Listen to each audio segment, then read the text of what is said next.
Hi everyone, welcome to Traveling Misknits. My name is Pia and I am so happy that you're joining me here in Italy today for a little chat about yarn and knitting. Today I have a finished object. Yay! I have some progress on my two forever knits. I have some tips and tricks on how to work with color. And finally, I have a brand new cast on to share. But before we dive into all of that, I just wanted to mention what I'm wearing today because this was inspired by a comment on last week's episode. A kind viewer asked me if this one, my Brise pattern, would be a good choice for a first try on a sweater. And unfortunately, my answer was no. Not because there's anything difficult about this. It is just a top-down round yoke sweater with some patterning here on the yoke. There's some lace, some cables, some bobbles.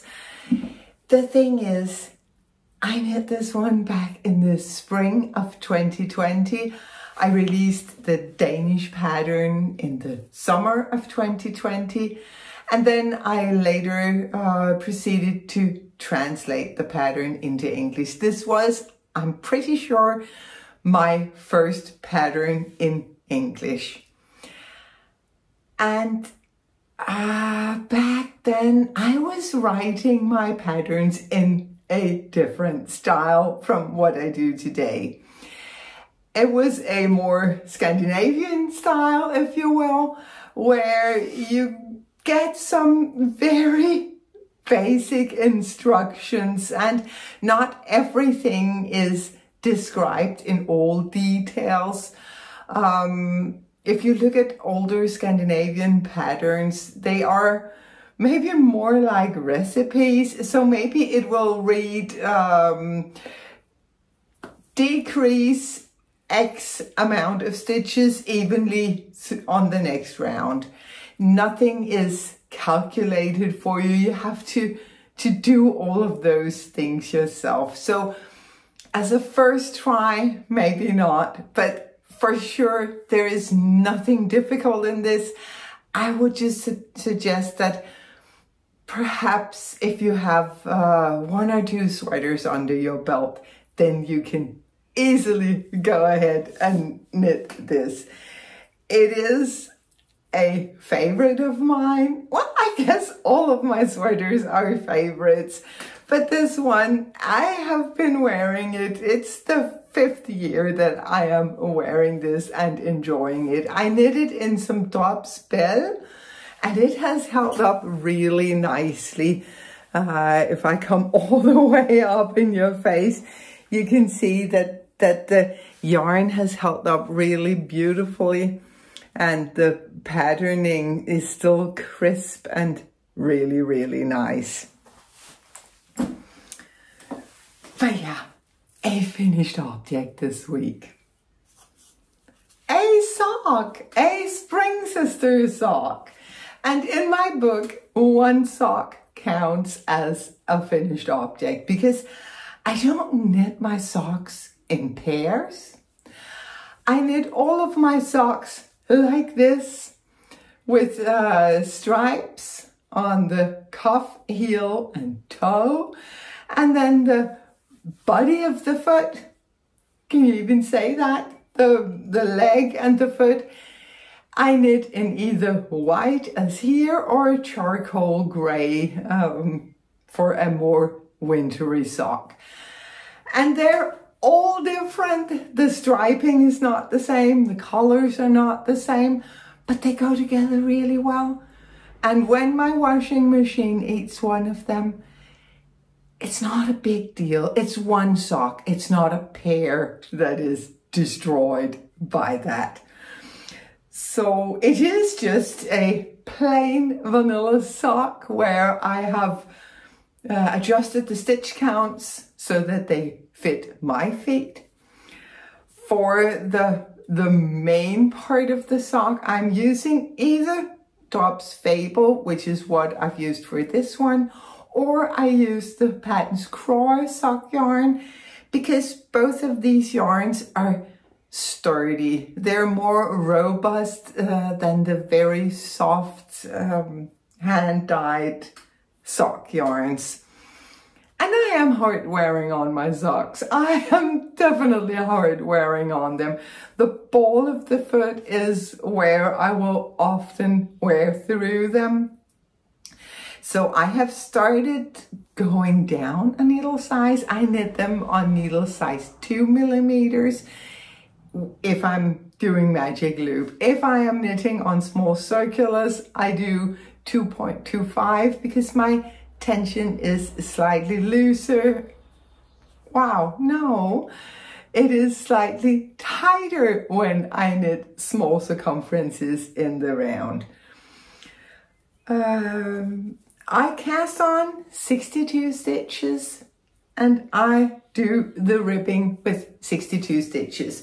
And the reason for the larger stitch count in the ribbing is that I am using these softer and slightly thinner sock yarns for the ribbing.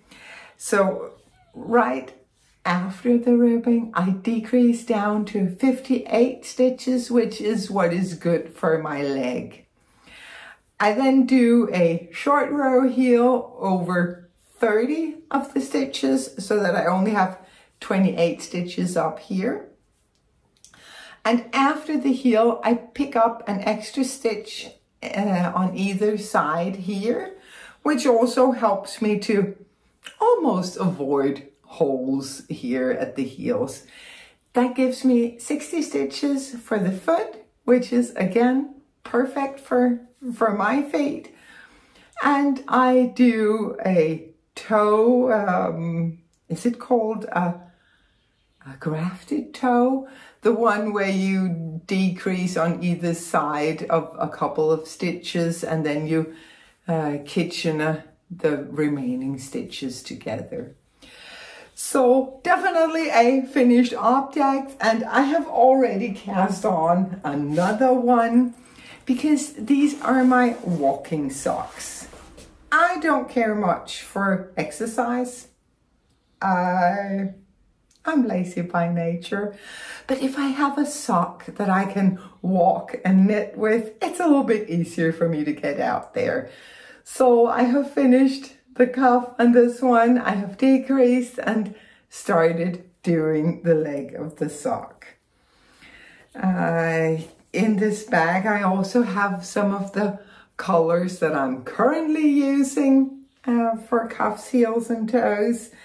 These are mostly yarns from Cascade Heritage. One of them is from a Danish small maker, Maki, knitwear by Maki. And this one I think is Dobbs Fable as well. I just really love that green color. So I'll just pull whatever colors I want to put in when I do cuffs, heels and toes, and the rest will be plain white. And yes, I have progress on my forever knits.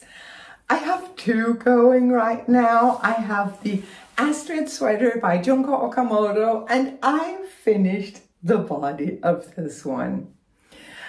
I did a mid-project blocking the other day just to make sure that the fit is how I like it.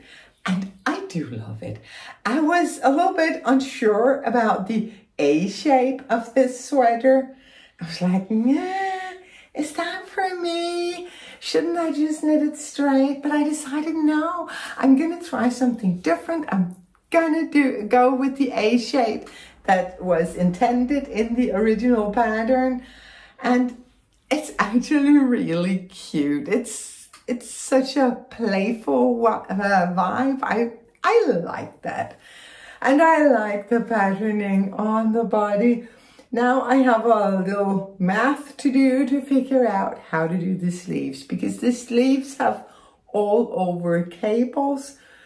And because I am knitting this at a much larger gauge than what is in the pattern, I've had to recalculate all the stitch counts and of course also adjust some of the stitch patterns. And I definitely have to do that for the sleeves. So that's gonna be a little exercise this week, figuring out how to work the sleeves.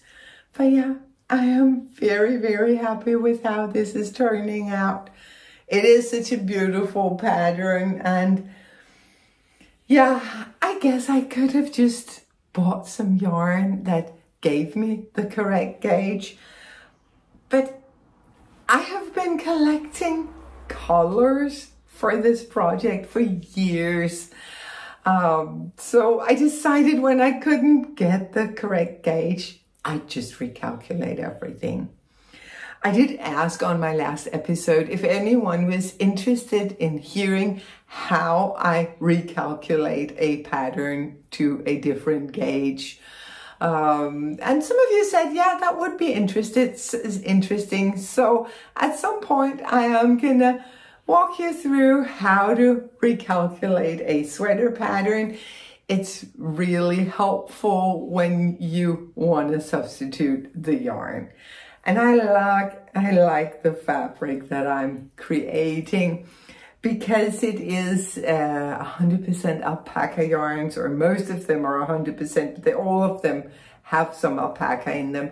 There's a lovely drape to this sweater, and I think that's also part of why I like the A shape, that it doesn't stand out as it would if I had knitted very tightly in a 100% wool. So the alpaca fibers are smooth and soft, and they will relax and allow for this beautiful drape. And my other forever project, and I'm not going to go into a lot of details about these two projects because I have been talking about them on repeat for the past 3, 4, 5 weeks, something like that. So I'm just going to show them kind of quickly. But yeah, the other one is of course the reflection shawl, and I am getting closer to the finish. I have to knit these stitches together to fill out the last part of the square. I didn't finish the embroidery. I did a little more than last week, but I didn't finish it. But I really love the effect of the solid striping over here and the more shadow-like or reflection-like striping on the other side. And still, I do have a plain side that I can choose to wear if my outfit is colorful enough without the stripes. I have written up a recipe for how to construct this square because this is not done with short rows. I find short rows just a little bit fiddly if you ever need to rip back. So instead I have made this construction as a mitered square where you cast on for 2 of the sides of the shawl and then you decrease along the center spine to get a square. And I have done it in a way so that you work each section of the square separately so you can make them different without doing any intarsia or something. This is supposed to be a relaxing knit. It's supposed to be a knit where you can relax into your reflections. And I also go into the contemplative side of this knit in the pattern. But yeah, not very much more on this, but I'm definitely casting on another one. I need to have one of these on my needles, I think maybe forever. Forever is a very long time, but right now, forever, I need to have one of these on my needles because I really appreciate the practice of the mindful knitting. So both of my forever knits have some color, and actually they are very good examples for the tips that I'm going to share today about working with color, because I've picked out these palettes in two very different ways. If you're a returning viewer, you might remember how these colors were picked from a photo that I took of my mom's dresses and her favorite painting, and I am knitting this in memory of her. So I was able to pull the colors from the photo. And that's actually my best tip for working with colors, is start with a photo, because that's also a very good way to train your eye to figure out what colors do you really like.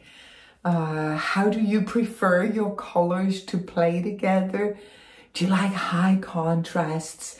Do you like primary colors? Do you like something that melts, is more tonal? You can train your eye to see colors by looking at a lot of photographs. And if you don't have a photograph, like I made this assignment for myself that I wanted colors to symbolize my mom. If you don't have a photo that you want to be working from, go to Pinterest. Pinterest is definitely my happy place when it comes to colors, because you can just, if you have this idea, oh, I want a shawl, I want it to be light summer colors. I want baby blue and light green and pink. Then you type in baby blue, light green and pink, and then all sorts of palettes will come up and all sorts of photos using those colors. They can be interiors, or they can be nature scenes, or they can be outright color palettes. It is a wealth of inspiration. And when you find a photo where you're like, yes, this is the one I'm going with, then spend some time with it. Spend some time with all of the photos actually that speak to you, and try to figure out, what is it that attracts me to these colors? Is it all of the colors in this photo, or are there particular colors or colors at play together that really speak to you? The more time you spend with colors, the better you will get at figuring out how to pick a palette that really pleases you. Because this is so personal. There is no right or wrong in colors. There are some general rules, and we'll get into that later. But, you know, as you will see, I like breaking those rules, and maybe you do too. Or maybe you actually find it soothing to follow these rules and get and have this safety that this is gonna work. These colors are gonna work. But yeah, definitely, if it's possible for you, look at pictures. When I'm building a color palette, I never look at pictures of knitting, for several reasons. If I look at pictures of knitting, my eye will also go to the construction, to the texture, the yarn quality, the fit, the techniques used. I'm not able to see the colors as clearly as I am if I'm looking at a painting or a flower or an interior photo. But also, I don't want to copy, because if I just want something that's safe, something that I have seen knit up already, Ravelry is your friend. So many designers have lovely color combination for their sweaters, and you can also go look at other people's projects and get a really good idea about how you can do it if you prefer.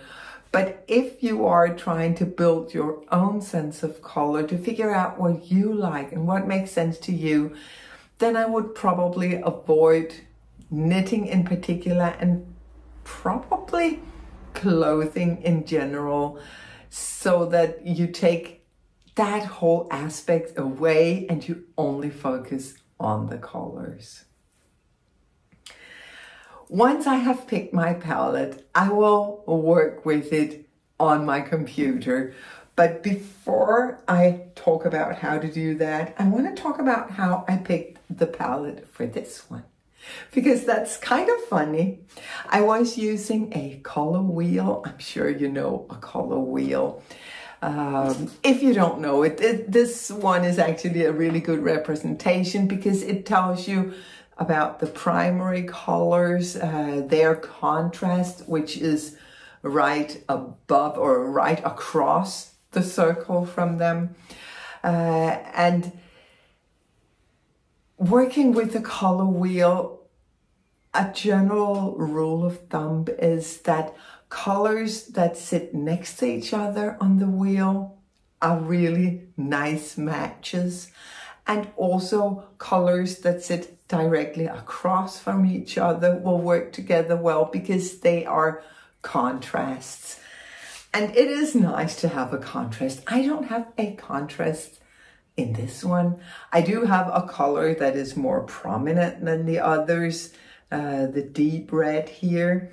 The others are more blending into each other, but the deep red kind of stands out a little bit. But it's often a good idea to put in a contrasting color, a little pop of color. Like I added the gold from Mom's pink dress. I added that as a little pop of color here. Actually, you can often get away with adding a color that you don't really care for, just as a little pop, a little element to create the tension that makes your colors interesting. But of course you want to be careful with that. Originally, when I was planning the colors for this, I was planning on using a little pop of color here in these middle sections. You can see here that the dark red is repeated in here. Instead of the dark red, I had actually planned to use a golden caramel color as a little pop, a little pick-me-up. But what was working so very well on paper and so very well when I was putting the yarns next to each other, it just wasn't working when I was knitting it.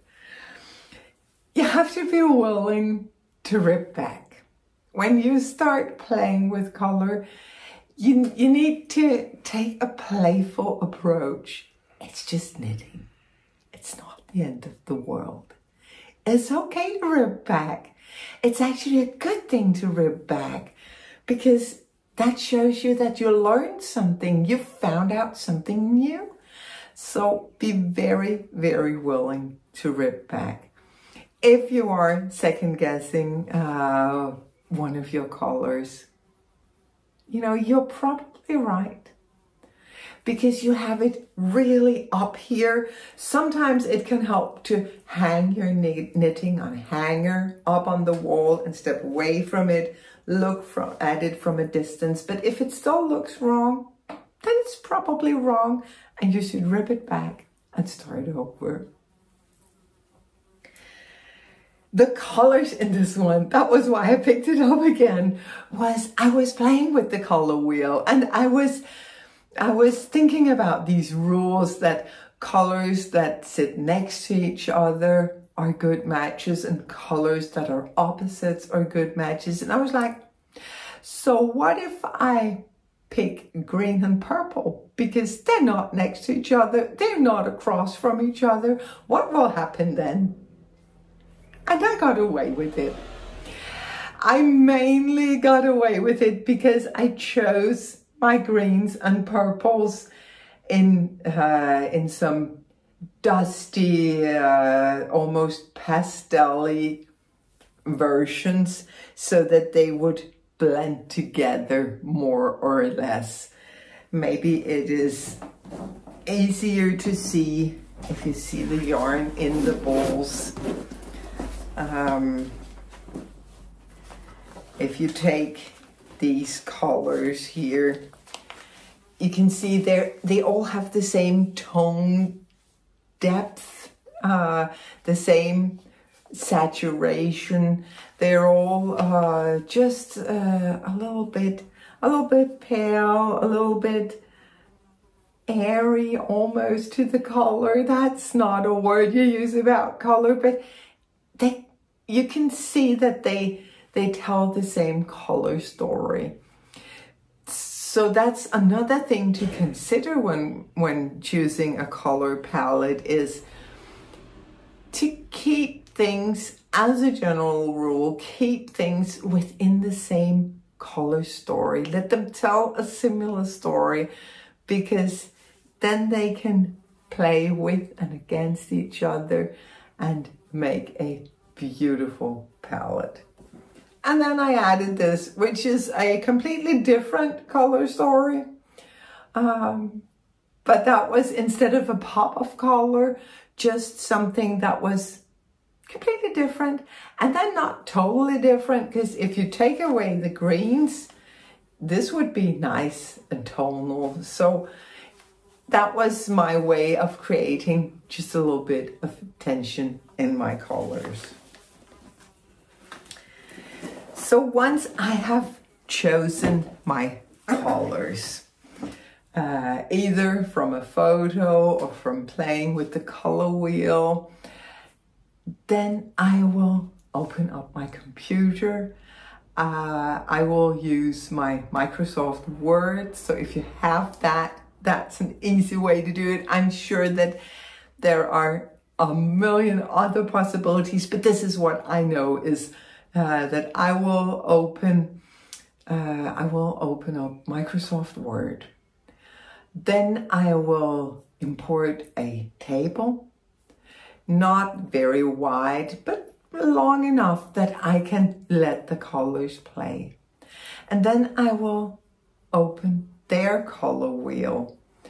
They have a little color wheel, and this is a very good color wheel to work with, because you can make the colors deeper or lighter. You can make them brighter or more toned down, darker, lighter.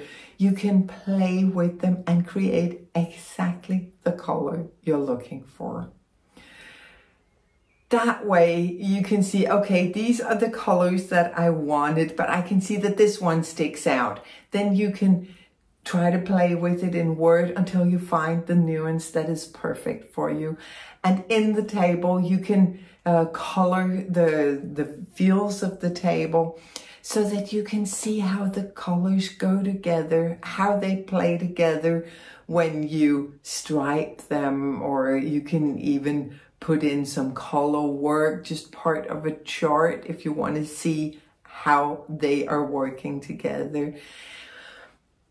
It takes a little while to figure out how to get the exact right colors, but it is definitely easier than buying a gazillion skeins of yarns to get the completely right nuances and then knitting up a million swatches. Spend a lovely afternoon at the computer, and I'm pretty sure you're going to come up with something that you really enjoy. And then again, you might come up with something that looks really good on paper, and then when you start knitting, you can tell that, nah, no. Because of course the texture of a knitted fabric is so different from the texture of a computer screen. So it's not foolproof, it's not fail-safe, but it does give you a really good idea about what you're going to end up with.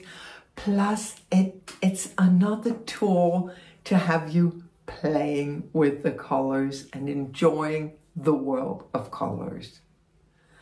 And that was colors spoken by a person who really loves all of the grays. But I also like colors, just maybe not all of them at once. So I would be really interested to hear how you work with color. Do you have any tips or tricks, some methods for playing with colors? Are you one of the blessed people who can just instinctively pick the perfect matches and mismatches? Or do you struggle with it? Are you a little bit intimidated by the world of colors? Let me know in the comments. Let's keep the conversation going, because this is definitely not all about color. These are just a few tips and tricks that I find helpful when I am working with colors, and I'm always eager to learn more. So the only other thing I have to show today is my new cast on. It is living in the project bag that I won, a couple of weeks ago. It used to be my reflection shawl, but the shawl has outgrown the project bag now. But in it, I have a very exciting new cast on. New cast-ons always look just a little bit sad, not so interesting. And it is difficult to show, but this is the beginnings of a fern forest. The fern forest is a pattern by Studio. I'll just put a photo of the original. It's a free pattern. It's available online. I have modified this 2 pieces because the original is worked in an Aran weight cotton. I knit this back in the early 90s. I knit this in an Aran weight cotton, the Drops Paris in white, and I wore it 2 pieces. I love the thing. So when I found it again, I was like, yay, I need that in my life. But I decided that I wanted to change it just a little bit. I wanted to use the Drops Bell instead. You could also use Sandnesline. They're basically the same. I can't tell them apart for sure, other than the Sandnesline has a better color options, I guess. But I was going for a white, so that's a DK weight. So I needed to fiddle just a little bit with the stitch count. When I did that, of course, the stitch pattern was affected. So I changed that a little bit. I also changed how the stitch pattern was placed on the sweater. It's knit bottom up, and because it is from the late 80s, early 90s, it has a satin sleeve that is worked with like decreases here at the underarm, and then you work up here, and the sleeve is shaped like this, like, I don't know if I'm making sense. It's a tricky construction, so I decided to just knit it straight up, pick up stitches and knit the sleeves down. I also changed the neckline. I changed everything about it. But I am loving the sweater that I made. I'm going to put a photo here of me wearing it. So I decided I wanted another one, and I wanted it in this amazing olive green. This is a yarn that I have had in my collection for a couple of years. It's from a yarn shop over in Plano, Texas that has closed. I didn't realize there was a yarn shop in Plano. When I found it, that was the last week that they were open. So I was able to get lots of yarn at really good prices, but darn, I could have gotten so much yarn there over the years. But anyway, I got, let me see, 1, 2, 3, 4, 5 skeins of this Cascade Ultra Pima. And I will say, usually I am not the biggest fan of Pima cotton. I don't think they hold up as well as your regular standard cotton. But this one has a higher twist than what I have usually seen on Pima cottons. I'm hoping it's gonna hold up nicely, because I do think that this is gonna be something that I will wear a lot. So fingers crossed. I guess the other Cascade yarns that I have worked with have been good quality and they're holding up really nicely. So I'm keeping my fingers crossed for the Ultra Pima as well. But yeah, on my last episode, I was talking about 3 different projects that I wanted to cast on. And I was saying, well, the Fern Forest is the more complicated of the 3. So probably I should hold out on that until I finish the Astrid. And here you go. I'm really good at waiting, right? This is what my heart wanted. So I am enjoying this. For sure I am. It's a fun pattern and it's very, very easy. The lace is so simple. And I have changed the cables that are in the original pattern, changed them to some faux cables, which are so easy to knit. I mainly did it to give just a little more, give myself a better gauge, because regular cables will pull in your fabric where faux cables will not. And I was a little bit with the gauge and the stitch counts, and yeah, it worked out really nicely on the first one, so I'm guessing it's gonna go well on this one too. So yeah, only one new project and good progress on my 2 Forever Knits. I haven't had a ton of knitting time this week. We have had our youngest son and his family visiting us here. We had some beautiful days in the sun. We were playing on the Como Lake. We went over to Varena to have lunch. That's a thing. When the kids come to visit, we'll always go to Varena to have fun. Varena is a very busy little town all throughout summer. But we've been doing it for 17 years. We cannot not do it. So there was that. We also went up to Dongo for some lunch at La Paya. That was absolutely amazing. They have the best food. And we went down into the Sanagra Valley for the kids to play in the river. That's always a hit. And also one of the things that's on their list. We need to go sailing. We need to go to Varena. We need to go to the river. Those are the non-negotiables. And we did it all, and they are coming back later this summer. So we will have time to do it all over again. After they left, we actually had quite a few days of rain most of the time.